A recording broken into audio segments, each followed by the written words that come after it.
वक्रतुंड महाकाय सूर्यकोटि समप्रभ निर्विघ्नं कुरु मे देव सर्वकार्येषु सर्वदा। ॐ गणपतये नमो नमः। श्री सिद्धिविनायक नमो नमः। अष्टविनायक नमो नमः। गणपति बाप्पा मोरया। गणपतये नमो नमः। श्री सिद्धिविनायक नमो नमः। अष्टविनायक नमो नमः। गणपति बाप्पा मोरया। ॐ गणपतये नमो नमः। श्री सिद्धिविनायक नमो नमः। अष्टविनायक नमो नमः। गणपति बाप्पा मोरया। गणपतये नमो नमः। श्री सिद्धिविनायक नमो नमः। अष्टविनायक नमो नमः। गणपति बाप्पा मोरया।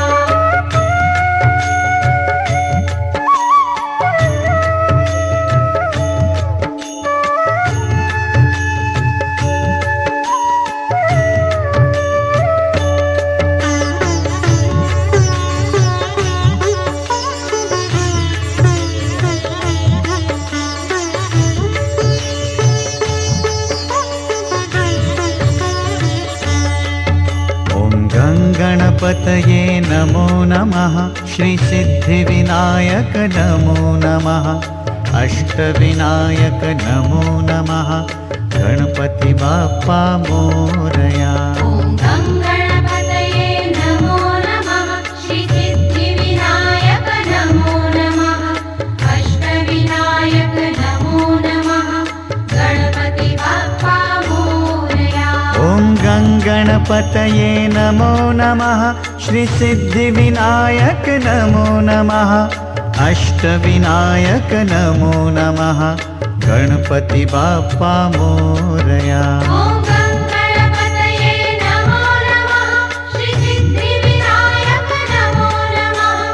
अष्टविनायक नमो नमः। गणपति बाप्पा मोरया।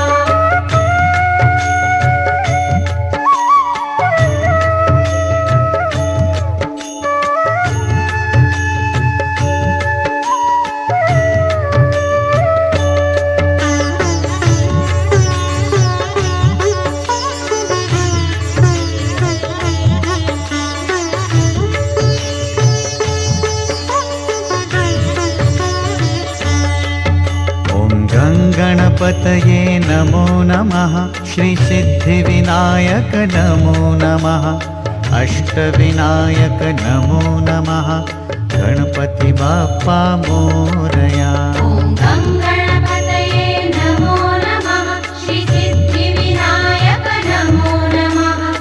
अष्टविनायक नमो नमः। गणपति बाप्पा मोरया।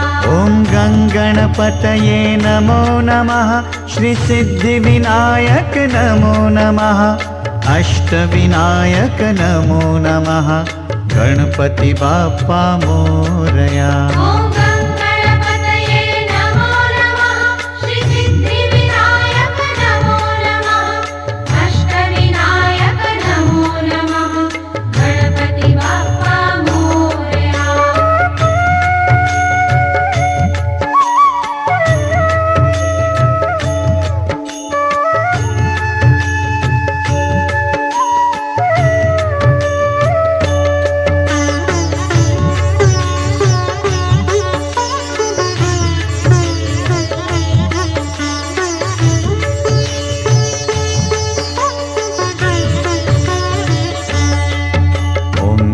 गणपतये नमो नमः।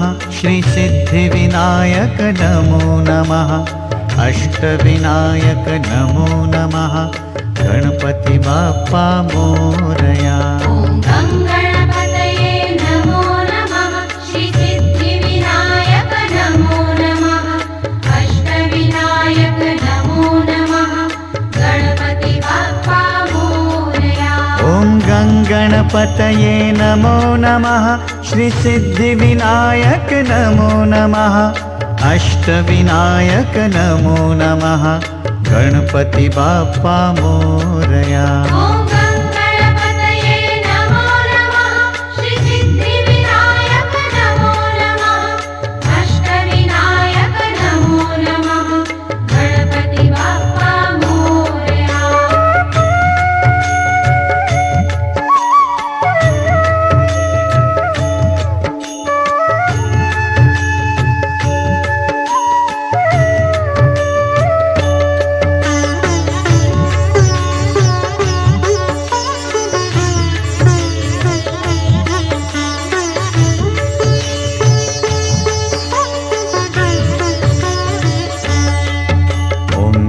गणपतये नमो नमः श्रीसिद्धिविनायक नमो नमः अष्टविनायक नमो नमः गणपति बाप्पा मोरया। ॐ गणपतये नमो नमः श्रीसिद्धिविनायक नमो नमः अष्टविनायक नमो नमः गणपति बाप्पा मोरया। ॐ गणपतये नमो नमः श्रीसिद्धिविनायक नमो नमः अष्टविनायक नमो नमः गणपति बाप्पा मोरया। ॐ गणपतये नमो नमः श्रीसिद्धिविनायक नमो नमः अष्टविनायक नमो नमः गणपति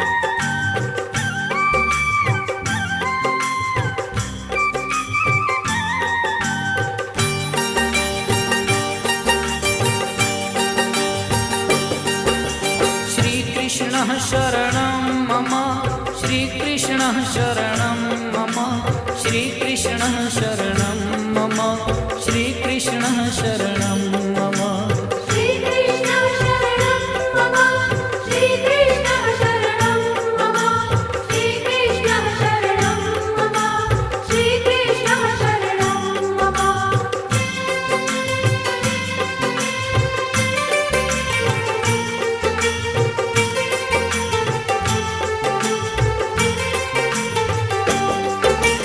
कदम्ब केरी डालो बोले श्रीकृष्णः शरणं मम जमुना केरी पालो बोले श्रीकृष्णः शरणं मम व्रज 84 कोश बोले श्रीकृष्णः शरणं मम कुंड कुंडनी सीढ़ियो बोले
બોલો શ્રી રામચંદ્ર ભગવાન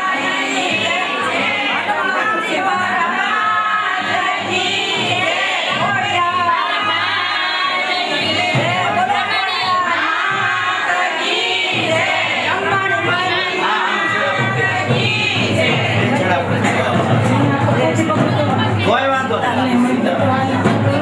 હા તે વાંધો નહીં.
उमापति महादेव अयोध्या राम दिलराज सदगुरुदेव। ओम नमः पार्वती पति हर हर महादेव।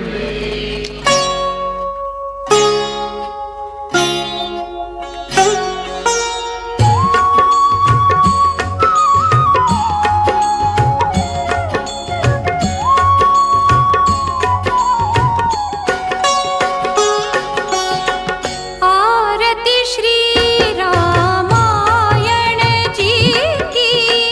आरती श्री रामायण जी की। कीरति कलित ललित सिया पी की। कीरति कलित ललित सिया पी की। आरती श्री रामायण जी की। आरती श्री रामायण जी की। कीरति कलित ललित सिया पी की। कीरति कलित ललित सिया पी की। आरती श्री रामायण जी की।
की आरती श्री रामायण जी की तीरथ कलित ललित सिया पीर की आरती श्री रामायण जी की। श्री हनुमते नमः। ओंकार बिंदु संयुक्त नित्य ध्यायन्ति योगिनः कामदं मोक्षदं चैव ओंकाराय नमो नमः। बन्दो गुरुपदकञ्ज कृपा सिन्धु नररूप हरिन्दो सीताराम पद जिनहि परम प्रिय खिन। वन्दे लोकाभिराम रघुकुल तिलकं राघव रावणारिं रामाय रामभद्राय रामचन्द्राय वेदसे। रघुनाथाय नाथाय सीतायाः पतये नमः। श्री राम राम रघुनंदन राम राम श्री राम राम भरताग्रज राम राम श्री राम राम रणकर्कश राम राम श्री राम राम शरणं भव राम राम राम राम रणकर्कश राम राम। श्री रामचन्द्रं चरणौ मनसा स्मरामि रामचन्द्रं चरणौ वचसा गृहामि। श्री रामचन्द्र चरणौ शीर्षा नमामि श्रीरामचन्द्रं चरणं प्रपद्ये। श्री गुरुचरण सरोज रज निज मन मुकुर सुधार वरणौ रघुवर विमल यश जोदायक फलचार। बुद्धिहीन तनु जानिके सुमिरो पवन कुमार। बुद्धि विद्या देहु मोहि हरहु कलेश विकार। जय हनुमान ज्ञान गुण जय कपीश तिहुँ लोक उजागर। राम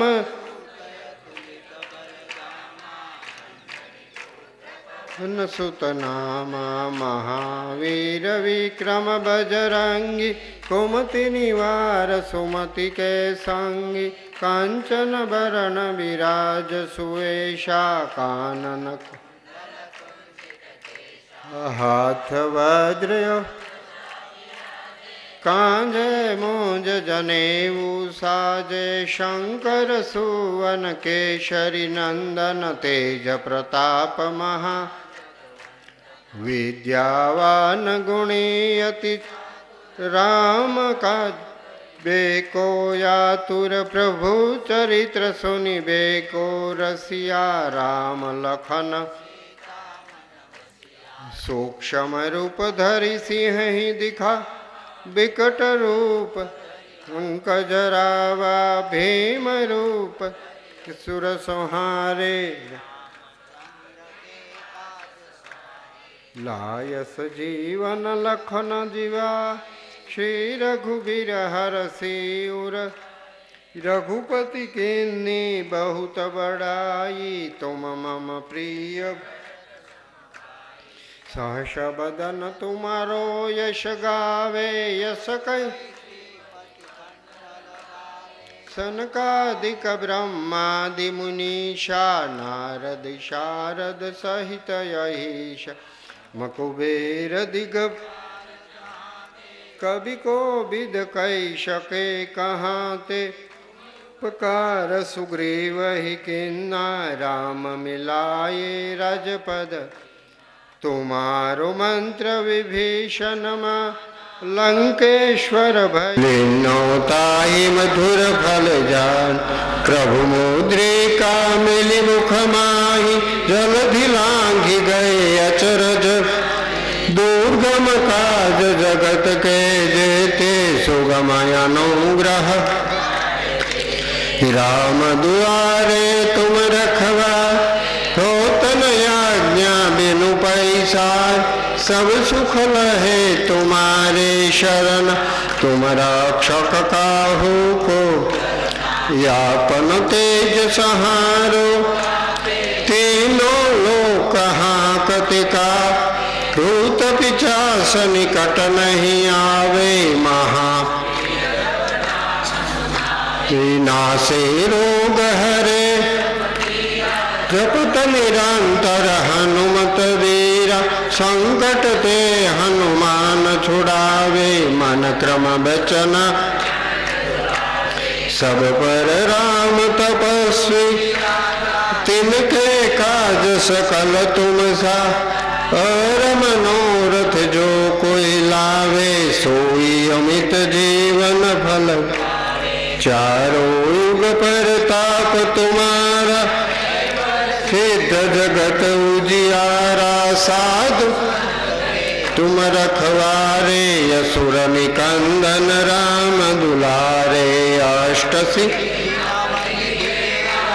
यश बर दीन जानकी माता राम रसायन तुम्हारे पासा सदा रहो रघुपति के तुम्हारो भजन जन्म जन्म के दुख बिसरावे अंत जाई जहाँ जन्म हरि भक्त कहाय और देवता चीतन धरई हनुमंत से सरव संकट कटे मिटे सब पीरा जय जय जय हनु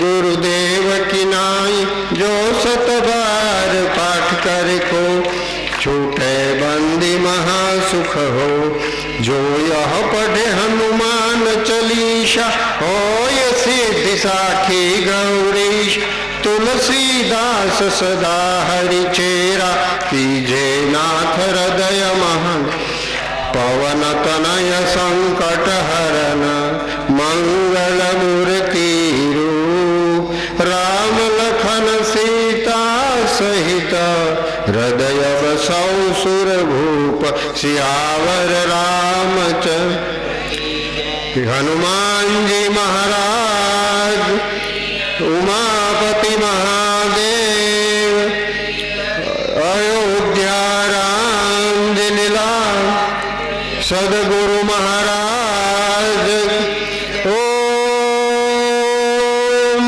नमः पार्वती पद हर हर महादेव हे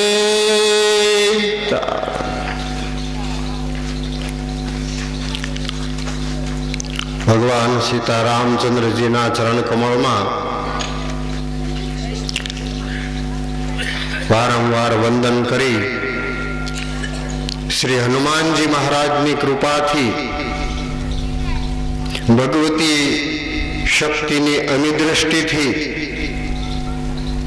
आज संवत 2069 ना नवा वर्ष में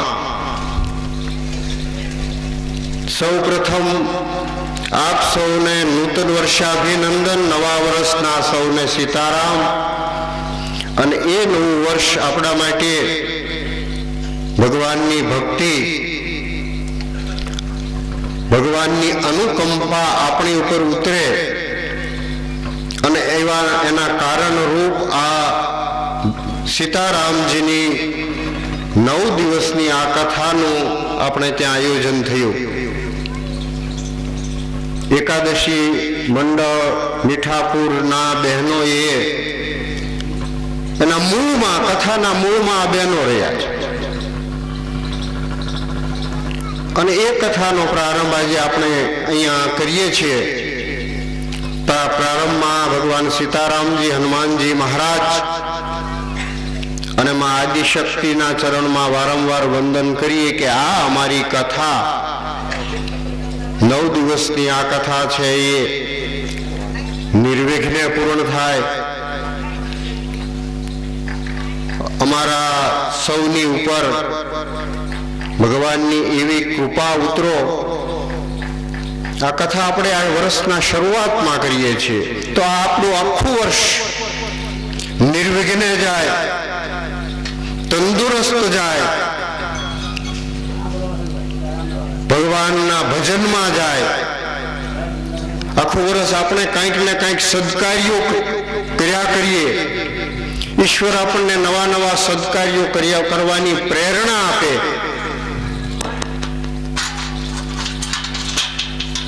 એવી ભગવાનના ચરણમાં પ્રાર્થના કરી અને આપણે આ કથાની શરૂઆત કરશું. 9 દિવસીય આ કથા રામ કથા. રામાયણની કથા યુગોથી ગવાય છે. અનંત યુગોથી આ રામકથા થતી રહે છે અને છતાંય આ કથાનો કોઈને કંટાળો નથી આવતો, કોઈને અભાવ નથી આવતો. 3 દિવસ આપણે એકની એક વસ્તુ ખાઈએ, લાડવા ખાઈએ, કોઈ ગળપણ ખાઈએ તો આપણે એના તરફ અરુચિ ઉત્પન્ન થાય. પરંતુ આ કથાની અંદર આપણને અરુચિ આવતી નથી, અભાવ આવતો નથી. તો એવું કયું તત્વ આ કથાની અંદર પડ્યું છે? એવું શું છે કે વારંવાર તમે જુઓ તો દરેક ગામડાઓમાં, શહેરમાં હરિકથા, કોઈને કોઈ નિમિત્તે ભાગવત કથા, શિવ કથા, આ કથાઓ બધી થતી જ રહે છે. શું છે આ કથાઓમાં કે એની પાછળ આપણે આપણો સમય બગાડીએ છીએ, આપણું ધન બગાડીએ છીએ, એની પાછળ આપણે કેટલી મહેનત કરીએ છીએ? કે કયું તત્વ છે એની અંદર?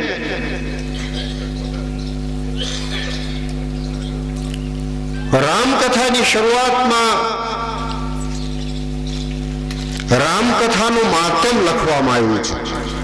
કોઈ પણ ગ્રંથ હોય, કોઈ પણ મહાપુરાણ હોય, પુરાણ હોય તો એના પહેલા એનું માતમ વર્ણવવામાં આવે છે. ભાગવત હોય તો ભાગવતનું માતમ વર્ણવવામાં આવે, રામાયણ હોય તો રામાયણનું માતમ વર્ણવવામાં આવે,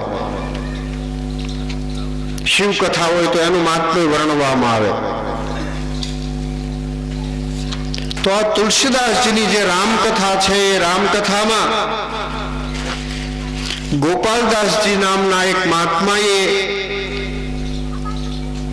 રામાયણનું માતમ વર્ણવ્યું છે કે આ રામાયણમાં શું ફળ છે, આ રામાયણમાં શું આવેલું છે, આ રામાયણ સાંભળવાથી શું થાય છે.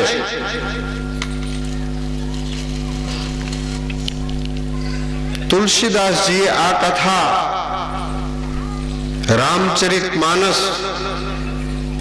1631ની સાલમાં 431-32 વર્ષ પહેલા આ કથા લખી. એ પહેલા આદિ કવિ વાલ્મીકીજીને કહેવામાં આવે છે. વાલ્મીકીજીએ યુગો પહેલા રામાયણની રચના કરી છે.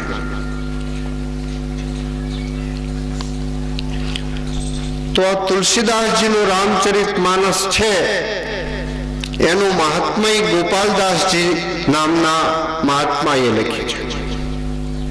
ગોપાલદાસજી કહે છે કે આ રામકથાની અંદર શું નથી આવેલું, જગતમાં એવી શું વસ્તુ છે કે રામકથાની અંદર ન આવેલી હોય.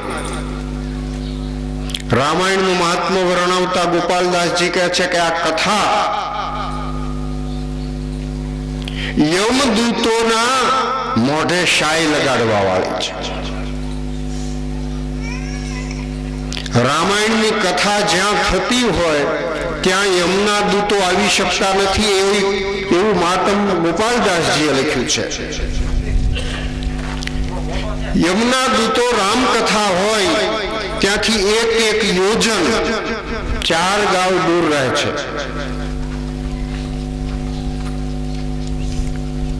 રામકથા સાંભળતા સાંભળતા જો કોઈનો પ્રાણ જાય તો એને ગમે એવો પાપી માણસ હોય તો એના પાપનો ક્ષય થઈ જાય છે. રામકથાનો એક શબ્દ પણ એના કાનમાં પડે, અને એના માટે ગોપાલદાસજીએ લખ્યું છે કે કોઈ જગ્યાએ કથા થતી હતી અને એ કથા બરાબર આપણી જેમ ચોકમાં કથા બેઠી હતી અને ત્યાંથી એક પાપી માણસ નીકળ્યો. એટલો બધો પાપી કે જીવનમાં એને પાપ સિવાય બીજું કાંઈ નથી કર્યું. કોઈ દિવસ રામ નામ લીધું નથી, કોઈ દિવસ શિવ નામ લીધું નથી, કોઈ દિવસ કૃષ્ણ નામ લીધું નથી, અને એવો માણસ આખું જીવન પાપની અંદર. એને સામે જવું હતું, એને ઘણો વિચાર કર્યો કે બીજો કોઈ રસ્તો હોય તો કથાનું સ્થળ ફેરવીને હું જાઉં. ઘણાને એવો વિચાર હોય, કથા થતી હોય તો બીજા રસ્તે જવાતું હોય તો એ કથાવાળા રસ્તે ન હાલે. પરંતુ બીજો કોઈ રસ્તો ન હતો એટલે પેલો માણસ જ્યાં કથા થતી હતી ત્યાં એક બાજુ થઈ નીકળ્યો. પણ એને વિચાર કર્યો કે આ રામકથા આપણે સાંભળવી પડે એ બરાબર નહીં, એટલે બે કાનમાં આંગળી નાખી અને ત્યાંથી નીકળ્યો. માણસો આવાય, જગતની અંદર અનેક પ્રકારના માણસો હોય છે, આવાય માણસો હોય. બે કાનમાં આંગળી નાખી અને કથાના સ્થળેથી નીકળ્યો. થોડેક ગયો, ક્યાં એના પગમાં કાંટો વાગ્યો. હવે કાંટો કાઢવા માટે એક કાનમાંથી આંગળી કાઢવી પડે.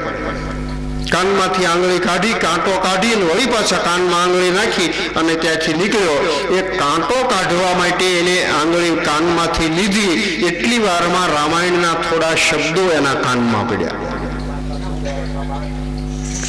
ગોપાલદાસજી માધ્યમમાં લખ્યું છે કે ઈશ્વરની ગતિ ન્યારી છે.